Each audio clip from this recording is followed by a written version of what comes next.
Hello and welcome to the next instalment on your neuroanatomy venture. I am Tanya Chamberlain from the Division of Anatomy here at the University of Leeds, and in this video we will be looking at the blood supply to the brain and the production and the circulation of cerebrospinal fluid. But why are we learning about this? Well, the CNS has an incredibly high demand for glucose and oxygen. And how does this reach the brain? Well, through the blood supply, of course. In fact, all of the blood oxygen we use throughout our body, the brain accounts for just 2% of our body weight but uses approximately 20% of our blood oxygen. Additionally, one of the most common causes of neurological deficits is due to a vasculature issue.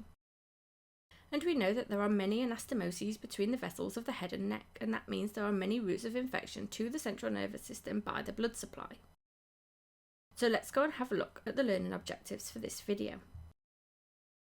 After this video and any further necessary self-study, you should be able to outline the blood supply to the brain and describe the key branches. Describe the distribution of the main arteries and the pathological consequences of blockage of these vessels. Describe the arrangement of the meninges in the cranial cavity and spinal cord. Outline the venous drainage of the brain. Describe the ventricles of the brain. Identify the choroid plexus. Outline CSF circulation. Describe the functions of the CSF and outline consequences for obstruction within the flow of the CSF. For now, we're going to focus on the blood vessels. To ensure we are all singing the same lyrics, we need to recap some of the important arteries of the neck. This is the common carotid artery. As we are looking at the right side of the patient's neck, this common carotid artery is coming from the brachiocephalic trunk. If we were looking at the left side of the neck, we would see this artery branching directly from the arch of the aorta. Approximately level with the thyroid cartilage, this common carotid artery bifurcates into the external carotid, which we know will go on to supply the face and more external features of the head via the facial and maxillary arteries. And we have the internal carotid artery, which is going to make its way into the cranium and supply the brain. As it courses up through the neck, it has to enter the cranium, and it does this through the carotid canal. This canal is formed within the petrous part of the temporal bone and forces the internal carotid artery to make a 90-degree turn as it enters the cranium, just posterolateral to the foramen lacerum. The internal carotid artery is responsible for supplying the rostral portion of the brain. The caudal aspect of the brain is supplied by the vertebral arteries. These originate on the subclavian arteries and travel up through the transverse foramina of the cervical vertebrae. We have one coming up from each side, just as the internal carotids, but these enter the cranium via foramen magnum before coming together and forming a singular basilar artery. Now we have an idea of how the blood vessels enter the cranium, we can focus on the way they supply the brain, but we need a different angle for this. This is the underside or ventral side of the brain. We have the olfactory bulbs, indicating the rostral or the nose end of the brain, and we have the cerebellum showing the caudal aspect. We have cut away one hemisphere of the cerebellum so we'll be able to see the direction of the blood flows. These large red vessels are the internal carotid arteries that we saw from a lateral perspective a few moments ago, whilst these down here are the vertebral arteries that join to form the basilar artery. If we have a look at this skull, for the purposes of orientation we have the anterior cranial fossa, where we can see with the cribiform plate of the ethmoid bone. Here we have the internal carotid canals. This is where the internal carotid arteries make their way from outside of the cranium to inside the cranium. They are located within the petrous part of the temporal bone. We can also see foramen magnum, which is a huge hole in the occipital bone that allows for the passage of the spinal cord out of the cranium, but it also allows for the vertebral arteries to make their way from the transverse foramina of the cervical vertebrae into the cranium to supply the caudal aspect of the brain. Here we can see where I have sketched on the internal carotid arteries, whilst this is where the vertebral arteries have entered the cranium. And these are those arteries located on the brain itself. These arteries come together to form a junction of arteries called the circle of Willis. The circle of Willis, technically speaking, is only these collection of arteries here, However, we rarely only see text or literature referring to these arteries, and we associate the whole system as being the circle of Willis. Therefore, any learning objectives that you come across during your program that refer to the circle of Willis, you should probably consider this to mean the whole cerebral circulation, including the caudal aspect of the vertebral and basilar and their branches. This image on the right is going to be used to help illustrate those schematic diagrams that you see in the self-directed elements of your study, whilst the brain on the left will help you locate those arteries on cadaveric images. The left image will also help you understand the areas in which these branches supply, and therefore will help you identify any pathologies you see as a result of vascular injury. And so the first artery we are going to label are the internal carotid arteries.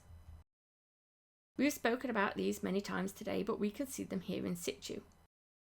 We know that they form the arterial supply and begin the circle of Willis. A continuation of these arteries are named the middle cerebral arteries, not to be confused with the middle meningeal artery, which travels up from the axillary artery of the face and deep to the terion of the skull. These middle cerebral arteries travel up through the lateral sulcus and supply most of the frontal, parietal and temporal lobes of the brain. The internal carotid also give off two anterior branches, called the anterior cerebral arteries. These travel deep within the sagittal fissure of the telencephalon between the two hemispheres and supply most of the medial 1 cm of each hemisphere and the medial surface of the brain, as far back as the caudal parietal lobe. They are joined together by an anterior communicating artery, which is a bit of a weird one, as normally an anastomosis between two arteries gives us a backup plan if one fails, but not in this case. Assuming that this left anterior cerebral artery becomes occluded or blocked by a pesky clot, the blood volume travelling through the anterior communicating artery is not sufficient to prevent infarction of the left medial hemisphere. So if this left anterior cerebral artery is blocked, the left medial frontal parietal lobes will suffer consequences of ischemia or infarction. In fact, the anterior communicating artery is considered to have almost zero net blood flow, but it is believed to be involved in blood sodium regulation. This is way beyond what you need to know for this program. What we do know about this artery is it becomes very clinically relevant for the site of aneurysms, something which we will come on to in a short while. Moving on, we have the caudal supply formed by the vertebral arteries. These give rise to the anterior spinal artery. This artery travels down the anterior or ventral aspect of the spine. The vertebral arteries also give rise to the pica, or the posterior inferior cerebellar arteries. We can see one of these arteries on the back underside of the cerebellum supplying the cells there.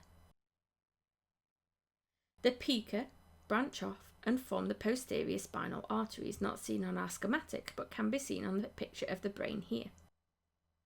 These travel posteriorly or dorsally down the spine. Just after the vertebral arteries join to form the basilar artery, another set of paired arteries are given off. These are the ACA, or the anterior inferior cerebellar arteries. These supply the front inferior portion of the cerebellum, as can be seen on our brain. Just before the basilar terminates, we have the superior cerebellar artery. These travel between the cerebrum and the cerebellum in a place called the transverse fissure and supply the superior surface of the cerebellum.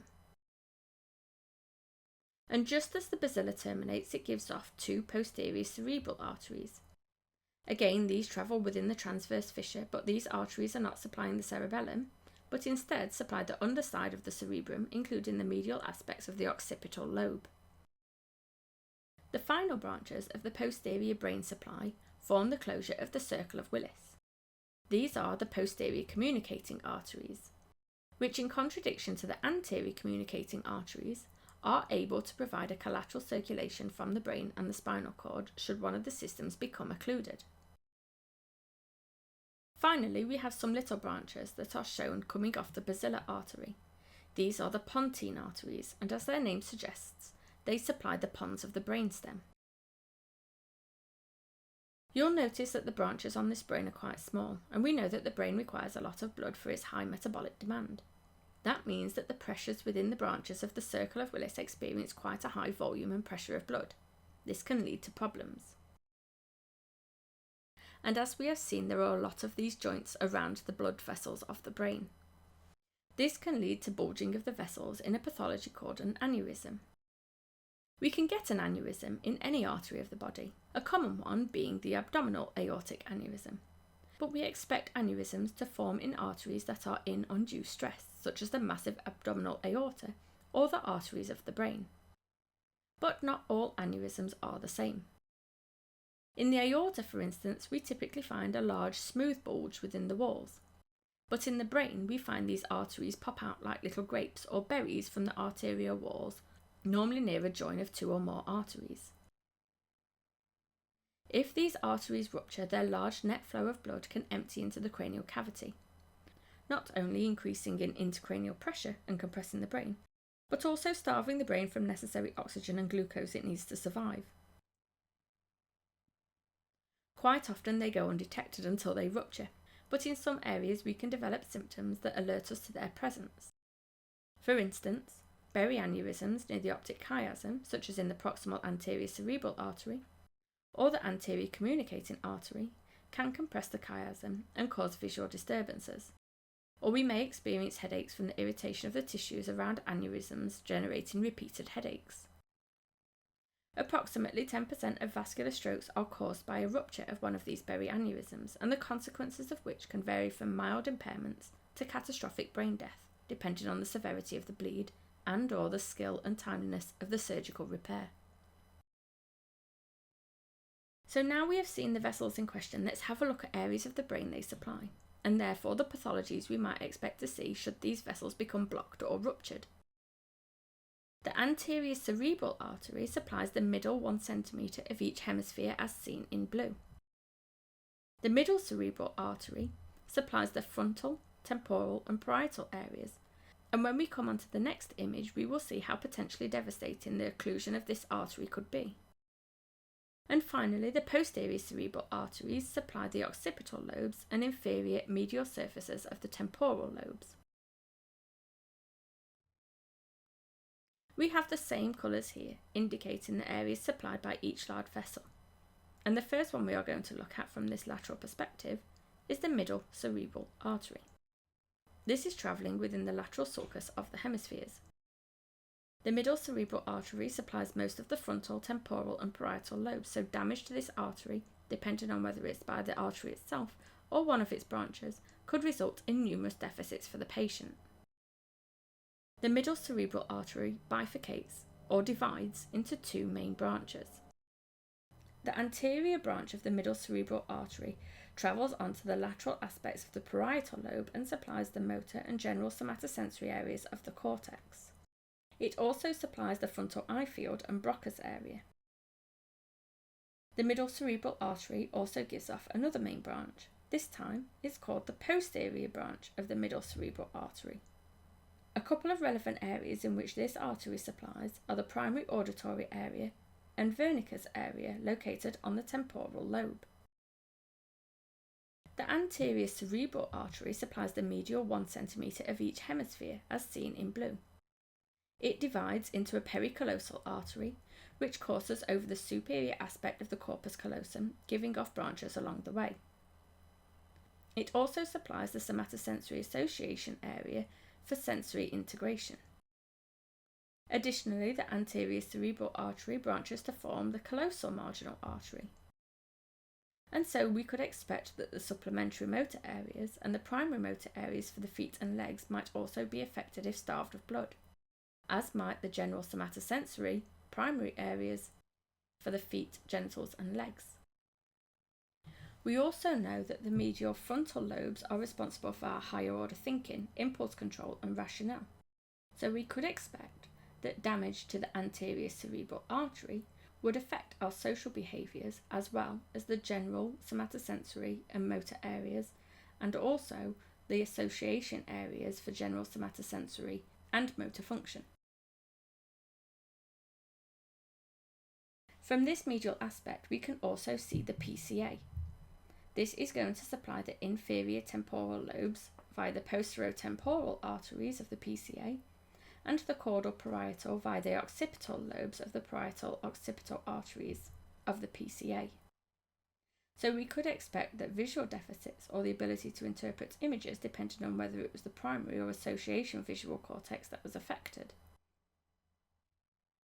And finally, we can see a coronal perspective.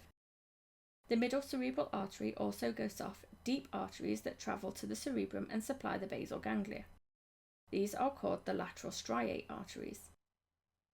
The basal ganglia is a modulator of movement and plays an important role in starting and ending movement. The anterior choroidal arteries also arise directly from the internal carotids and supply regions of the diencephalon, basal ganglia, and visual pathways. And finally, the thalamic arteries that arise from the posterior cerebral arteries. Remember that the thalamus acts like a switchboard, sending messages off to appropriate cortex or regions of the brain. So a posterior cerebral artery occlusion may have consequences from a neurological perspective. And that has summed up the arterial supply.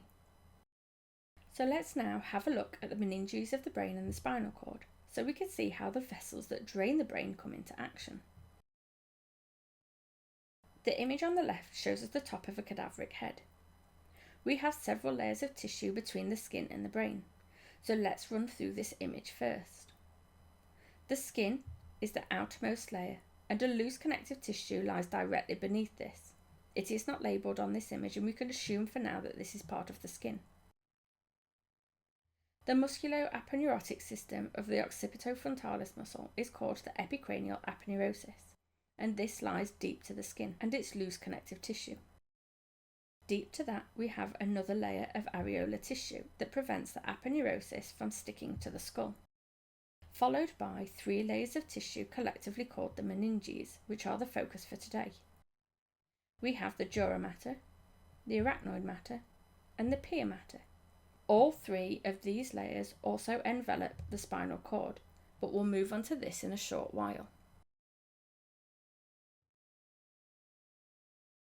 The dura mater, or tough mother, is the outermost layer of the meninges that can be seen on this image. Having cut a window out of the dura shows the arachnoid underneath. The dura mater consists of 2 layers called the periosteal layer, which attaches to the deep surface of the skull, and an inner layer called the meningeal layer, which lies deeper in contact with the arachnoid mater. The dura mater plays a very important role in the stabilisation of the brain during movement, as its periosteal layer is firmly stuck to the skull. The potential space between the periosteal layer and the skull is called the epidural or extradural layer. Deep to the meningeal layer of the dura, we have the arachnoid mater. This tissue can be seen on the right hemisphere of this brain and contains granulations that look like spiders' eggs wrapped in cobwebs on its superficial surface. These granulations pierce the meningeal layer of the dura mater in discrete locations throughout the cranium. The arachnoid mater sits close to the meningeal layer of the dura, and the space between the dura and the arachnoid is called the subdural space. Beneath the arachnoid, we have a single layer of thin, delicate tissue called pia mater, or tender mother. This microscopically thin layer is anchored to the brain by cells called astrocytes, and it cannot be peeled off like the other layers of the brain, as it invaginates within the sulci of the brain, forming an impenetrable barrier, only allowing vessels and ventricles to perforate the layer at given areas. In short, if you are able to clearly define the sulci and the gyri of the brain, you are looking at the pia mater. The surface between the arachnoid and the pia is called the subarachnoid space, and this is where we find cerebrospinal fluid. This is a very simplified sketch of the layers of the meninges that we have seen. We have the skin and the skull most superficially. What is important to note, for the sake of simplicity, all the other layers of the scalp have been removed, but you can see that they are still present on the image on the left. The cerebrum is identified of the deepest layer on this sketch. The most superficial meninge is the dura mater, made up of the periosteal and meningeal dura, that in most areas of the brain is so tightly bound together they look like a single tough layer, but they do come apart at various points to produce channel-like spaces called sinuses. More of that in a minute. Beneath the meningeal dura we have the arachnoid matter, with its granulations piercing the meningeal layer of the dura. Beneath the arachnoid matter we have the final layer of the meninges called the pia matter. This is anchored tightly to the CNS, in this case the cerebrum, but it's the same on the spinal cord. Let's quickly demonstrate the spaces between the layers. Between the skull and the periosteal layer of the dura mater we have the epidural space. This can sometimes be referred to as the extradural space. Between the meningeal layer of the dura mater and the arachnoid matter we have the subdural space. And finally, between the arachnoid matter and the pia mater we have the subarachnoid space. The subarachnoid space is where we find cerebrospinal fluid and the course of the arteries of the brain that we have addressed today. Periodically, these arteries will pierce the pia mater in order to supply the parenchyma of the brain, but the majority of their journey is spent in the subarachnoid space.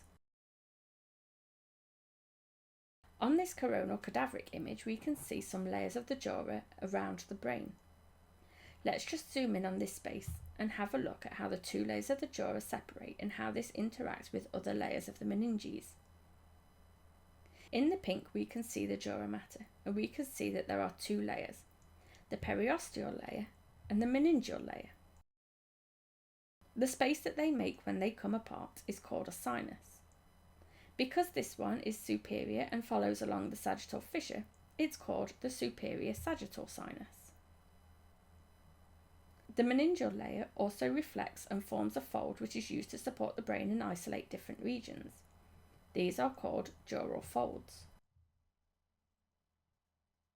Superficially to the pia mater, we can see bridging veins and cerebral arteries sat within the subarachnoid space. This will become relevant in a second. So you've likely heard the term at some point, extradural, subdural and subarachnoid bleeds. They are quite often featured on crime or hospital procedural programmes, but what do they mean and what causes them? Well, an epidural bleed or extradural bleed happens within the extradural space, and it's usually down to that middle meningeal artery becoming injured due to a blow on the side of the head near the pterion. Because it is a bleed outside of the meninges, this leaking vessel peels away the periosteal layer of dura from the skull due to the influx of blood. So when we look at a CT scan, it forms a convex lens shape between the skull and the dura mater. A subdural hemorrhage is normally caused by a torn bridging vein that is travelling to a venous sinus. This fills the subdural space with blood. The blood spreads out between the dura and the arachnoid, so when we see this characteristic crescent shape or banana around the perimeter of the brain in this CT scan, we assume that it is a subdural hemorrhage. Lastly, a subarachnoid bleed is normally caused by a torn cerebral artery, often as a result of an aneurysm, as discussed at the beginning of this video. The blood escaping travels within the subarachnoid space and mixes with CSF. Because the pia forming the deep boundary of this space is so closely connected to the brain, the blood pooling in this cavity can also invaginate into the sulci of the cerebrum. And this is what happens. We can see these frilly and poorly defined boundaries of a subarachnoid bleed. So in certain locations of the cranial cavity, we have a selection of folds as created by the dura mater. These folds are designed to isolate compartments in which the brain sits and prevents the brain from slopping about the head during movement. They are mechanical protective mechanisms that stop one area of the brain from colliding with another area of the brain. Firstly, here is the skull. If we remove the parietal and frontal bones, we can see the periosteal dura mater deep to the skull. We can see that it completely encases the brain and prevents the brain from sloshing about in the cranium. I'm going to remove the dura mater from one side of the head and the arachnoid mater too.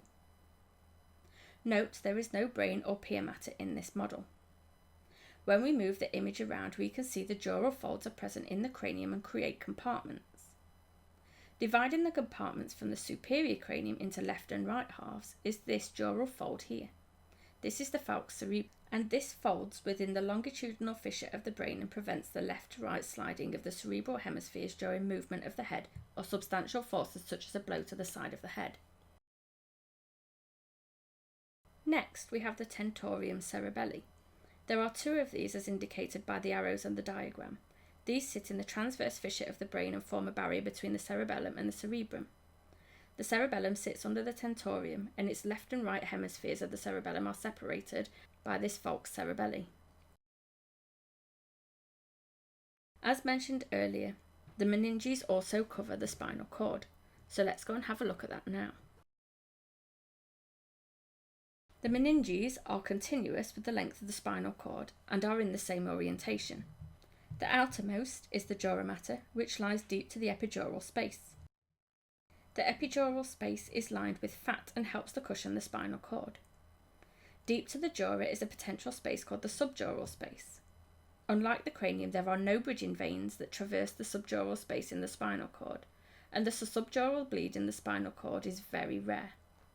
Deep to the subdural space, we have the arachnoid, that lies in close proximity to the dura mater. Deep to the arachnoid, we have the subarachnoid space. As with the subarachnoid space in the cranium, the subarachnoid space in the spinal cord contains cerebrospinal fluid and the anterior and posterior spinal arteries which we met at the beginning of this video. And of course we have the innermost meninges, the pia mater, and extensions of this pia mater are seen here. These prevent the lateral movements of the spinal cord and are called the denticulate ligaments. Some texts may refer to these as the dentate ligaments. So we needed to look at the meninges before this next part will make sense. So let's move forward and look at the venous system of the brain. The venous system of the brain is different to the rest of the veins we have looked at during our journey. The sinuses formed from the periosteal meningeal dura open up in specific locations to allow the drainage of blood. These sinuses act like veins, but they are not constructed in the same manner as veins. Veins are constructed from endothelial tissue and contain valves, but the sinuses are constructed of dura and contain no valves. These sinuses drain into each other and eventually down into the internal jugular vein and back to the heart. The one we have already been introduced to runs in the superior aspect of the sagittal fissure, so this is called the superior sagittal sinus. The superior sagittal sinus collects and drains blood from the superficial veins of the brain. Running along the free end of the falx cerebri, we have the inferior sagittal sinus. The great cerebral vein of Galen drains blood directly from the deep veins of the brain. The inferior sagittal sinus and the great cerebral vein of Galen drains directly into the straight sinus. Blood from the straight sinus and blood from the superior sagittal sinus meet and drain into the confluence of sinuses. From here, blood can drain either left or right into a pair of transverse sinuses, where it travels rostrally to the sigmoid sinus. We also have a very special sinus here. This is the cavernous sinus. This acts like a vein, but also important to remember is that the cavernous sinus contains other substances rather than simply waste metabolites.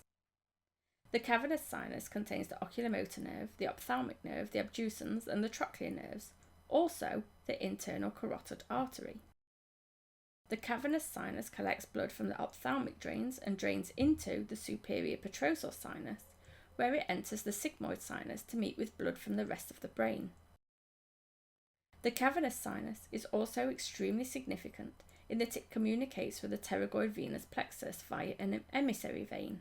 The pterygoid venous plexus is particularly vulnerable to damage during the placement of dental posterior superior alveolar nerve blocks, and thus the connection via the emissary vein can tract infection from dental procedures directly into the cranium. But how do all of these join together to provide a venous system? Let's summarise them in the form of a flowchart. The superficial veins drain directly into the superior sagittal sinus, whilst the deep veins drain into the great vein of Galen. The inferior sagittal sinus drains into the straight sinus with the great vein of Galen. The superior sagittal and straight sinus drain into the confluence of sinuses, which then drains into the transverse sinuses. Anteriorly, the cavernous sinus drains into the superior petrosal. The superior petrosal and the transverse sinuses both drain into the sigmoid sinuses, which then drain into the internal jugular vein. This can be seen here. The internal jugular vein eventually returns to the heart, where the blood enters the pulmonary circuit for the removal and addition of appropriate gases before re-entering the systemic circulation. We've now covered the blood supply. It is time to have a look at CSF production and circulation. We have these hollowed areas within the brain called ventricles. These ventricles create and circulate cerebrospinal fluid throughout the rest of the whole of the CNS. They are a continuous channel in which CSF is produced before passing into the subarachnoid space. We can see a lateral perspective on the left, an anterior or rostral perspective in the middle, and a coronal perspective on the right. The ventricular system is made up of 4 ventricles and some interconnecting tubes that allow for the movement of CSF. We have 2 lateral ventricles, one that sits within each cerebral hemisphere and a mirror image of each other. They are formed by a body, an antrum, an anterior horn, and a posterior horn. Also, an inferior horn. The third ventricle is singular and sits in the midline of the brain between the 2 thalami. And the fourth ventricle is the space between the pons and the medulla of the brainstem and the cerebellum. Connecting the lateral ventricles to the third ventricle are little tubes called foramen of Monro, or interventricular foramina. And connecting the third ventricle to the fourth is a singular duct called the cerebral aqueduct. The fourth ventricle has 3 openings which allow CSF to drain into the subarachnoid space. A single aperture in the midline called the median aperture, or foramen of Meninges, and 2 lateral apertures called the foramen of Luschka. You can remember which way round they are by lateral and Luschka and median and Meninges. The third ventricle can be difficult to visualise because we cut away the walls when we cut along the midline. The third ventricle sits between the 2 thalami, and it drains into the cerebral aqueduct before entering the fourth ventricle and being dispersed into the subarachnoid space. Here we can see a summary flowchart of the course of CSF through the ventricular system. The lateral ventricles drain through the interventricular foramen into the third ventricle, which sits between the 2 thalami. The third ventricle drains through the cerebral aqueduct into the fourth ventricle, which sits between the pons and the cerebellum. From the fourth ventricle, the CSF can drain through the 2 lateral apertures, or the median aperture, into the subarachnoid space. CSF is produced in the ventricles of the brain by the passing of blood plasma through tiny fenestrated capillaries within the subarachnoid space. An extension of Pia produces a complex called a choroid plexus within the ventricles of the brain. These plexuses allow filtered blood plasma to be transformed into CSF and deposited in the ventricles. These choroid plexuses can be seen in the ventricles during dissection and look like tiny cauliflower florets. Once created, CSF moves through the ventricular system until it reaches the fourth ventricle and is passed into the subarachnoid space. It does this by passing out of the lateral apertures or the median aperture. As CSF moves around the inside of the subarachnoid space, it eventually meets the arachnoid granulations, the majority of which are located up by the sagittal sinus. The granulations pierce the meningeal layer of the dura mater and allow CSF to cross the arachnoid meninges into the superior sagittal sinus, which then allows the normal drainage pattern into the confluence of sinuses, transverse sinus, sigmoid, and eventually into the internal jugular where it continues to circulate via the heart and be recycled by the action of the organs within the abdominal cavity to remove any metabolites. CSF is being continuously replenished with every heartbeat as more blood is pumped through the capillaries of the brain. If there is a blockage, we can see pathologies like hydrocephalus. Upstream of CSF circulation accumulates undrained CSF and the ventricles begin to swell. The most common site of blockage is in the cerebral aqueduct. This is because the tube is long and thin and travels within the brainstem, so it is completely enclosed. This CT scan demonstrates the extreme swelling of the lateral ventricles, which are filled with fluid. It is commonly known as water on the brain. Modern imaging techniques normally allow for diagnosis in utero and soon after the baby is born, assuming there are no huge neurological deficits. A shunt can be placed into the ventricular system and allow for the CSF drainage into the abdomen. This is a procedure called a ventriculoperitoneal shunt, where the CSF is recycled with peritoneal fluid and eventually excreted out. So with the complications that arise from a ventricular system, why do we have CSF? CSF acts as a cushion, providing a buffering system that allows the delicate tissues of the brain and the spinal cord protection from injury due to mechanical forces. It also serves as an immunological role, offering a layer of defence against potential pathogens. Additionally, CSF is involved in the removal of metabolic waste products from the central nervous system, ensuring a clean and stable environment for neural activity. The fluid facilitates the transport of neuromodulators and neurotransmitters, which are essential for signalling between neurons. It contributes to the buoyancy of the brain and the spinal cord, effectively reducing their net weight and preventing nerve compression. CSF also plays a role in regulating the volume of the cranial cavity, particularly as the brain's metabolic demands fluctuate. Nutrients, proteins, peptides and drugs are commonly transported via the CSF into different parts of the CNS, highlighting its role in and molecular distribution. Lastly, it helps to cool the brain down, dissipating heat generated by intense neural activity, thus maintaining a stable temperature conducive to optimal brain function. And this completes our tour of the blood and CSF circulation within the CNS. We are now able to outline the blood supply of the brain and describe the key branches. Describe the distribution of main arteries and pathological consequences of the blockage of these vessels. Describe the arrangement of the meninges in the cranial cavity and cord. Outline the venous drainage of the brain and describe the ventricles of the brain. Identify choroid plexus, outline CSF circulation, and describe the functions of CSF. We are also able to outline the consequence of an obstruction within the flow of CSF.